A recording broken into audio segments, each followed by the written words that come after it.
اگر heart attack ہو جاتا ہے تو اس کے کیا رسک فیکٹرز ہیں، اور کچھ ایسی گولیاں بھی ہوتی ہیں جو زبان کے نیچے رکھتے ہیں، ان کا بھی تھوڑا بتائیں ہمیں کہ کیا ہے رسک فیکٹرز جی، اس کے؟ ہارٹ اٹیک کے رسک فیکٹرز کو بھی جیسے میں نے ذکر کیا، ڈائبٹیز ہے.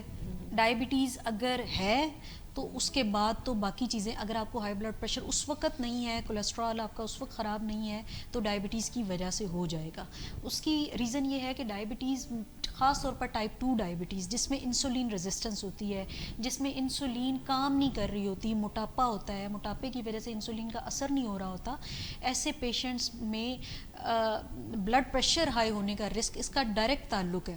انسولین ریزسٹنس کا ہونا یعنی ٹائپ 2 ڈائبیٹکس کا، ڈائبیٹکس میں ہائی بلڈ پریشر کا ہو جانا بہت زیادہ لائکلی ہے، بہت کامن ہے.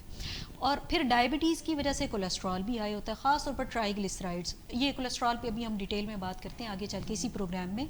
تو کولیسٹرول کا ہائی ہو جانا یہ بھی شوگر کی وجہ سے بھی ہو سکتا ہے، اور الگ سے بھی کولیسٹرول ہائی ہو سکتا ہے، کچھ پیشنٹس میں ڈائبٹیز نہ بھی ہو.